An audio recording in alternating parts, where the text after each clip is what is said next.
What's up guys, my name's Erupt and welcome back to another Black Ops 3 video. This is the second video in a row I am uploading. I am on a roll. I have not done daily uploads for a while, but I figured I would make a bunch of videos on Destiny and Black Ops 3 just for a few weeks, or just for this week in general, maybe even a double upload sometime. If you guys are feeling nice, I want to drop a subscribe, possibly get me to 950 pretty quick so we can get to that 1k all a bit sooner.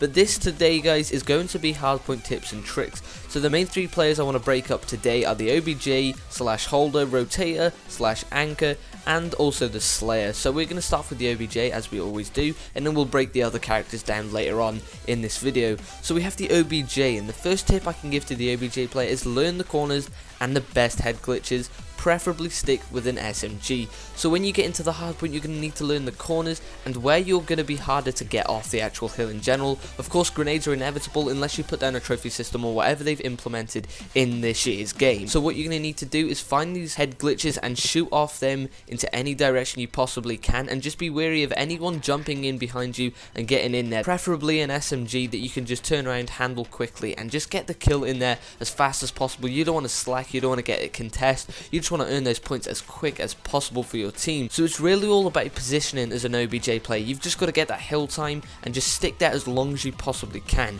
Next we got the rotator, as I said, and this is really important if you're losing or if you want to win a game. Just with that extra edge, you know, just get over your enemies and just have a bit more momentum over the whole game in general. Just have a bit more control.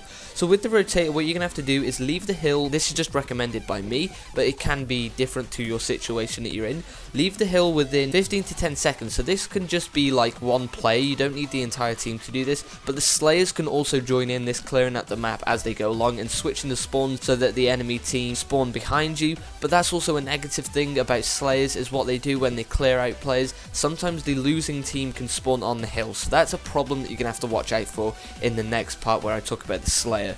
So as I said, with the rotator, you're going to have to go within 15 to 10 seconds, and this is because that sometimes the rotations can be on the complete opposite side of the map, and you're going to want to get there, waste no time at all. Remember guys, the OBJ players on your team that just have to worry about the hill. The rotator has to be the guy that packs in those first 200 points. They might have changed it in Black Ops 3, but packs in those 200 points and also gets those few extra seconds in at the start before the enemy team have even realised what's going down. So what I said about the SMG or AR is depending on the map. What you're going to have to do with this guys is be aware that there is going to be enemies coming around just about every corner. You got to have that kind of vibe where you're just ready to get into a gunfight with any kind of split second decision that you put across. So if it's a long range map and there's long corridors to get to the next hill, then you're going to have to use an AR. But if you're going through lots of corners and stuff and you want to get those drop shots in, possibly even jump shots and some nice wall run kills, then stick to the SMGs. That's all I can recommend for you guys, because you're just more versatile. You got more ease with gun skill over the enemy player.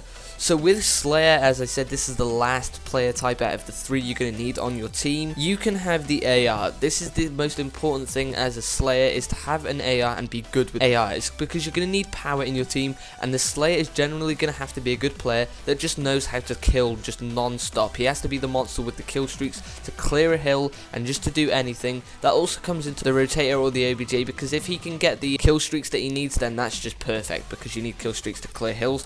The next one is actually keep the enemy away. So if you see an enemy or know where the enemies are going to come from, don't exactly sit on the hill, sit just outside of the hill so you can see what's coming in and out of the hill, and then just take the enemies out before they even go near your team and cause a disturbance in the game. Also, as I said again, is learn the spawns. If you're going to keep clear of people or keep people clear of the hardpoint, then you're going to need to learn spawns, learn where they're going to be coming from, where's the most likely area that they will be, and then just keep them generally away from your team. Don't cause hassle, try and keep a cool head, and just try and make the map nice and open for your team and also your rotators. So guys, as a little bonus feature, I want to just add something in just to make sure that you guys get a little bit more of experience on this type of stuff. And it's just the kill streaks in general. Not too many things come into play here. If you're a Slayer, then it's always good to be able to break the hill. So I definitely recommend the Lightning Strike and the HCXD, just because they're little things that can go in and take people out of corners, or they can just remove a large amount of enemies from the hill in a quicker amount of time. And if you don't know where hill is, that is basically just the area that is the hard point. That's all it really means, if you don't understand what I was saying during this video. But guys, I hope this has helped you improve your general gameplay and made you a better player in total. Remember guys, comment down below which game mode you want to see next, how much more of this do you want to see, and tell me if it's improved your gameplay just in general guys. So be sure to leave a like, comment, subscribe, share this on your social media for more Black Ops 3 tips, tricks, news and updates in the community. My name's been Erupt, and have a great day.